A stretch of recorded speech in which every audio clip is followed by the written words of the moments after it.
They spent 47 years building it. It wasn't the best in the world, but it was Tehran's pride, a force meant to guard their skies and maintain pockets of air superiority. But in the blink of an eye, that dream turned into a nightmare.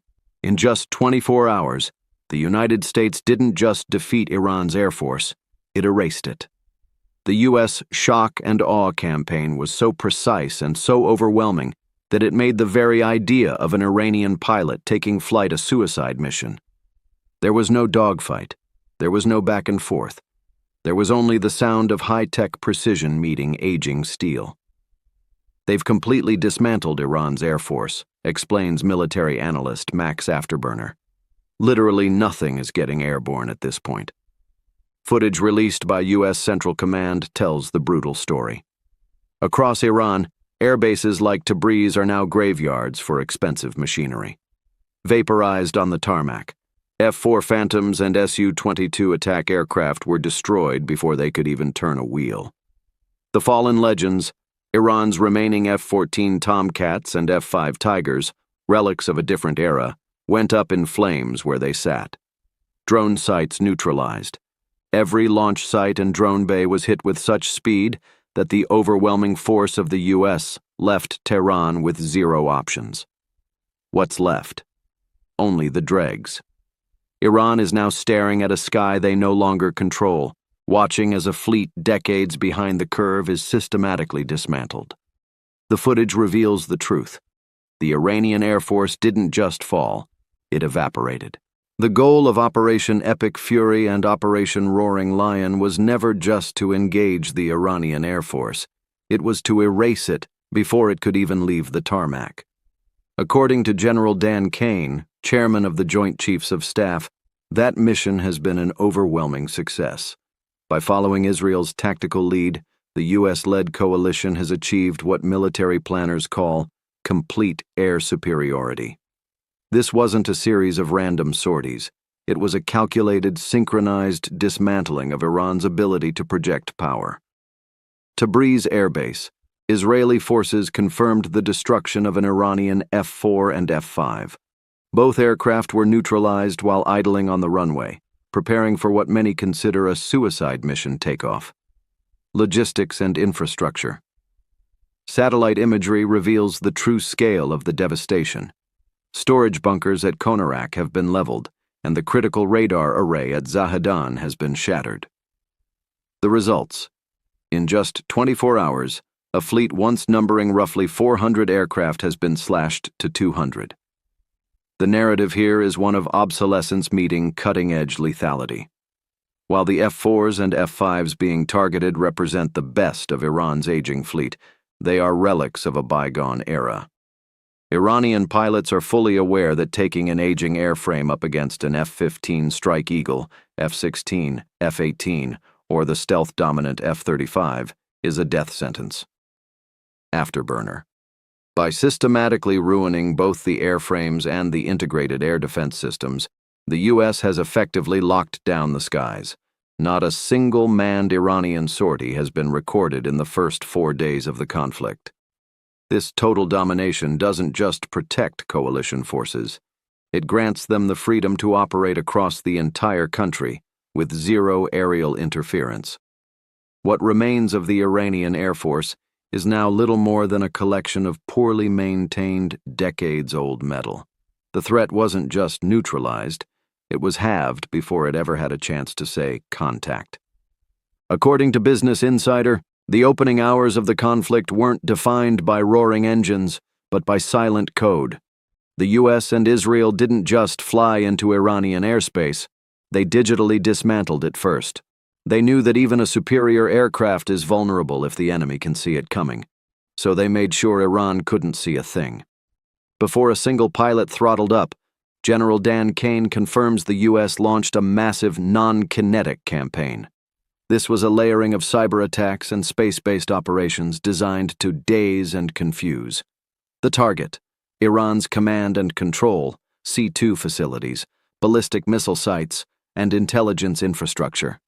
The result, by the time the first U.S. and Israeli jets crossed the border on February 28th, Iran's ability to communicate or respond had already flatlined. Their air defenses, the very systems meant to protect their fleet, failed to intercept a single aircraft. Secretary of State Marco Rubio described this initial wave as a proactive defensive move. While the regime in Tehran sifts through the wreckage of half its air force, the message from Washington is clear. The hardest hits are yet to come. We've had a very powerful impact.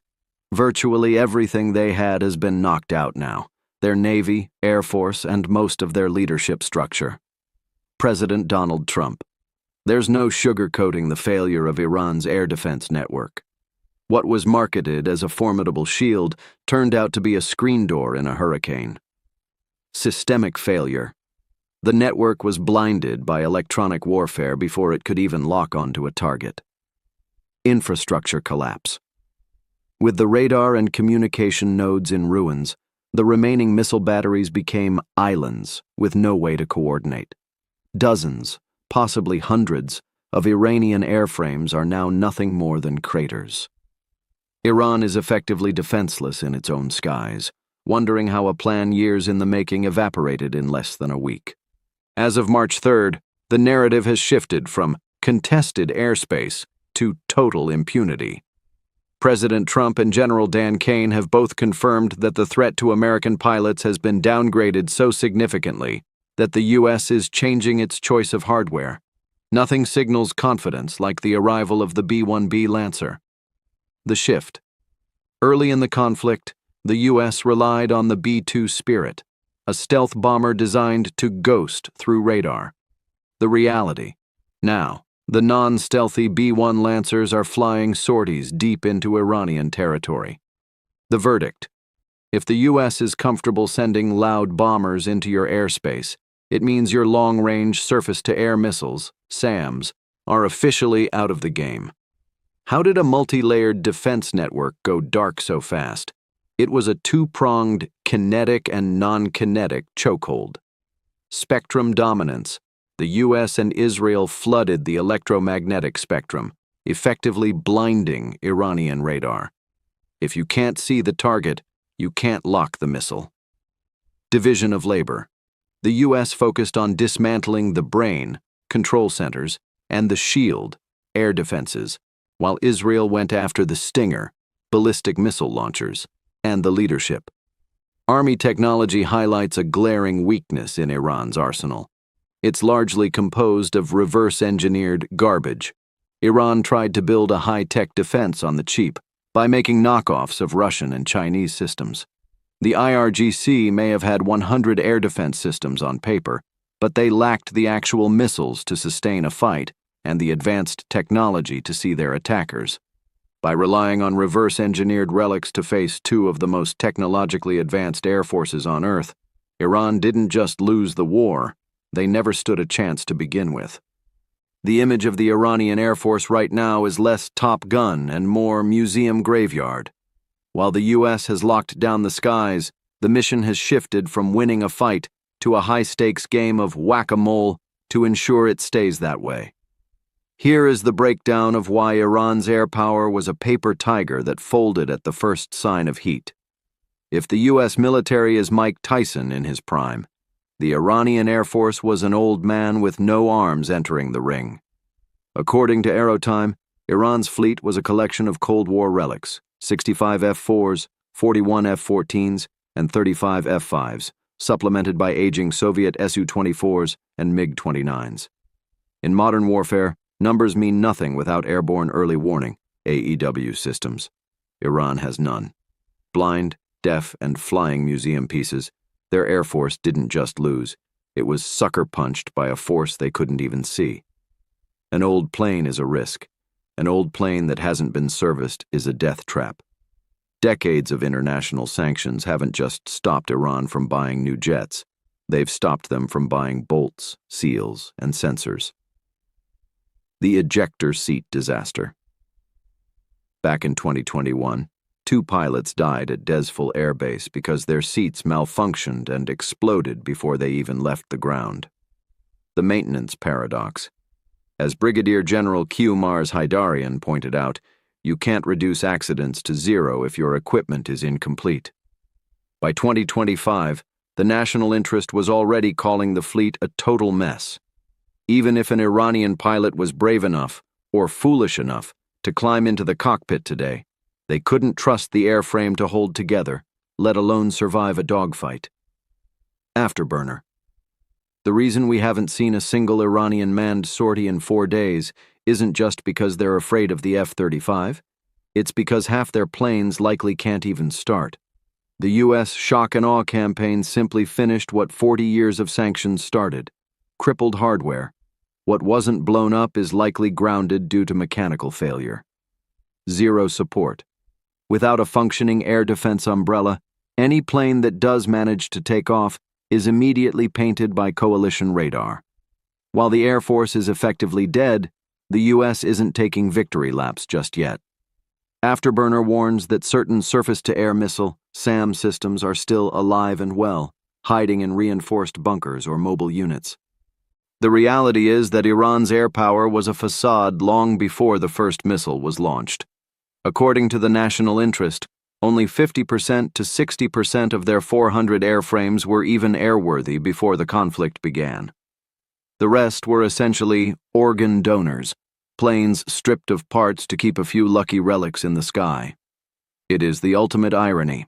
A regime that built its identity on hating the West was entirely dependent on decades-old Western technology it couldn't maintain.